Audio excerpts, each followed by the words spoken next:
this is a checklist. We can think of this as a checklist, I guess we should say, of issues to address in the start. Now, the most important aspect of the start, besides the mechanical efficiency, is that it has to be consistent. And the only way to make it consistent is for it to be simple. So basically, when it comes to jump coaching, we see lots of different starts, but the only two that I really consider acceptable or a typical 2 point kind of crouch start or a rollover start from a 2 point position. I understand that there are other things. I understand that some athletes like to walk into their approaches, some like to skip in or dribble in or whatever the case may be. I consider those as variables that decrease accuracy, to be honest with you. And in most situations, when an athlete tells you that I don't feel good if I do it this, if I don't do it this way, in most situations, it's a flight time issue. And in most situations, it's because there's a fault in the way that they're executing the more common types of starts. So we're going to go ahead and take a look now at these two different types of starts, and we'll kind of point out some of the discrepancies that you might see as you move forward, okay? This is a video that I use from time to time to kind of put these things out. And this is a simple crouch start, just a basic 2 point kind of push out thing, okay? Now, first of all, when we look at the start, the first thing we'll look at is the width of the stance here. You'll notice here the stance is not super wide. Okay, I would say that the feet are probably about 9 to 10 inches apart, and that's probably about as far as you want them. Smaller people, this distance could be anywhere as little as maybe 4 inches or so. But generally speaking, a key factor in good starting is the height of the hips. And by simple geometry, if the feet get really wide, the hips get low. So that's why you want to constrict to some extent the width of the feet. And notice that both toes are pointing straight ahead here. Back toe pointed out to the side doesn't give you the responsiveness out of the Achilles unit on the back foot. So that tends to create some issues. So in short, somewhat of a constricted stance in that situation. The second thing here to look at is the shin angle, the angle of the shin here. So if we look at the shin angle, we can see that the shins are both tilted forward. Taking the shin and pushing it out over the toe, the front shin out over the toe is good coaching practice. Our bodies are kind of hardwired to push through the pre-aligned shin. So the shin to some extent is going to dictate the angle at which you push. So the proper positioning of the shin becomes critical. So that's why getting the knee out over the toe is important. The back shin is important as well. However, if your stance is okay and the front shin is positioned correctly, then the back shin tends to follow. So we really don't typically have to say much about the back shin, even though it does have, even though it is important, of course. So the shin being tilted forward is important to us. Keep in mind, again, that if the shin is more vertical, we're going to push higher. If the shin is tilted more forward, then we're going to push lower. And that's an important thing to consider as well. The next piece that's important to us is the folding of the body. If you look here, you can see that the back is fairly flat. And not only is the back flat, but the angle formed between the back and the front thigh is a small angle. This angle that you see highlighted in the film right here is not very big, probably around the neighborhood of 45 degrees or so. This is important because this unfolding or this opening of this angle is what ultimately produces the power in the start. You can't unfold if you didn't fold first. So the ability to bend at the waist in your starting position and close this angle has a lot to do with how much power and force the hips are capable of producing. The biggest, strongest joints we have are the hips. And if the hips extend powerfully, then we get a nice, strong, powerful start. And we set up good subsequent mechanics in that situation. If we don't flex at the hips first, then we can't extend the hips. And one of the things that you find with your athletes is that they typically don't really mind bending their knees, but they often don't like to bend at the waist. But it's very important for the reasons that I just gave you. So in short, this is important. What I see happen quite often is that we'll have someone who will not bend at the waist. Because they don't bend at the waist, the hips extend and they don't extend completely. They don't move through a big range of motion as they extend. And as a result of that, the knee and the ankle then follow and fire out a sequence. And then you have someone with excessive backside in their run as a result of that. So this is important for that particular reason. I think we all know that as far as arms are concerned, we want if your left foot's forward, your right arm's forward, and so forth. Rookies get that wrong. The last piece of the puzzle that's very important, just before you push off, we want to see a weight distribution here. If we see this weight distribution, we want a little bit of weight here on the back foot. How much? I don't know, maybe 5%, 10%, something like that. But we do want a little bit of weight because we want some push off of that back foot. If we would make a mistake and put all of the weight on the front foot and with no weight on the back foot, what tends to happen then is that the angle of push becomes too flat, too low. And as a result of that, we get a stumble.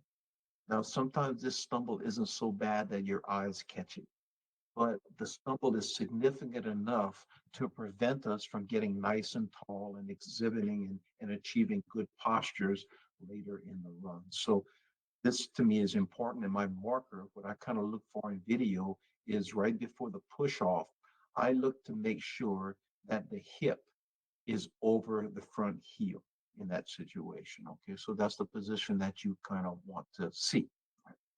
Now, when we push off, the direction of push is not out, it's up and out. There's two components there, a vertical component and a horizontal component. The vertical component is equally as important. Yes, the horizontal component does make you faster, but the vertical component is what allows you to get tall. That's what gets you up and tall. And the vertical component is also what allows you to achieve good postures later in the run. So the whole idea of pushing up and out is an important one. Pushing up excessively is a mistake. But to be honest with you, pushing too flat is a more common mistake. And quite often, if athletes push too flat, they never really get as tall as they need to. So, making sure that we hit the correct balance between horizontal and vertical becomes important at this particular point in coaching the start. So when we push off, we should see, first of all, nice big extension and big amplitudes of movement. Our human bodies are more efficient when we work through big ranges of motion. So yes, you see big open arms, but more importantly here, you see big open legs, a nice big split between the thighs. That split between the thighs needs to be maximized at this point, and then that big split needs to be maintained as the approach continues. We get more elastic energy, we get more stretch reflexes and efficiency as a result of these bigger ranges of motion.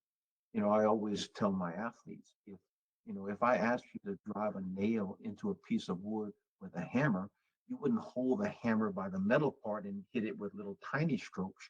You would grab the handle you would grab the hammer at the end of its handle and swing it through a big arc. More power, more force, more efficiency.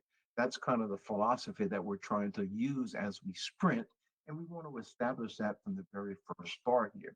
And then finally, also, if you notice, what you'll see is nice complete extension. So even though the athlete doesn't really feel this, we see a nice straight line from the shoulder all the way through to the back ankle there, showing that we use all three joints, the hip, the knee, and the ankle, in order to push off most effectively. Now, I'm going to back this video up a little bit because there's one thing that we haven't really discussed that's an important part of the start. So I'll back it up to the beginning here. What I'd like you to notice here, notice when he's about to get started, watch what happens to the shin. If you notice here, the shin, the knee is pushed forward just a little, and the angle of the shin is fairly steep, fairly vertical. Watch what happens to that shin angle as we begin to start. If you'll notice, what the shin did is the shin rotated several degrees. This is an important part of the start. The rotation of the shin that you see here is important because this is what loads up the quadricep muscle. So the shifting of that shin becomes important in that regard. It enables us to push with a lot more force and a lot more effectively at that particular point. So what we try to do in a good start is we start with the shin a little higher than we want it. We allow it to rotate forward to some extent, and then we push off when it reaches its final position. This is a movement that's kind of hardwired into us as humans. If you ever bring your jumpers to the pit and have them do standing long jumps and pay really close attention, one of the things that you'll notice in a standing long jump is that right before they push off and jump into the sand, they typically allow the shins to rotate forward and their knees get out in front of their bodies. It's the exact same mechanism. And you see the same thing in block sports with sprinters. So that rotation of the shin is something that's important to us, is something that we want to account for. So in short, that's the crouch start. Now let's take a look at the rollover start that I mentioned earlier. Rollover start has two key advantages over a crouch start. One is that it loads the quadricep just a little bit better. Secondly, it permits vision. Because you're in an upright position, you can kind of contact visually with the board, with the pit, things of that nature before you get started. And that's something that's comforting and comfortable to a lot of jumpers. So notice here, you see a little bit of a rock back, and a little bit of a come forward, and then a push up occurs. Now let's look at the actual mechanics of it. First of all, we have the same basic type of stances here.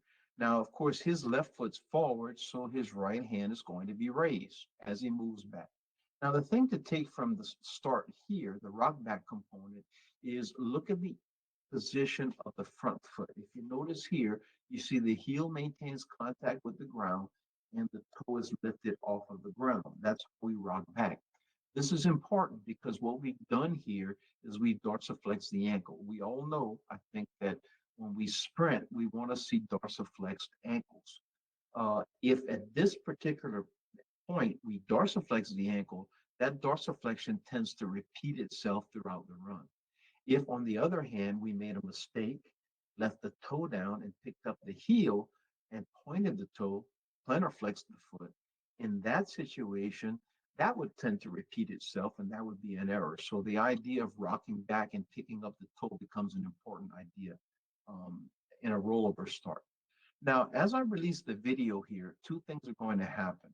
One thing is that he's going to shift his weight forward a little, not a lot, but a little. The other component is that he's going to bend at the waist, and the bend at the waist is fairly dramatic.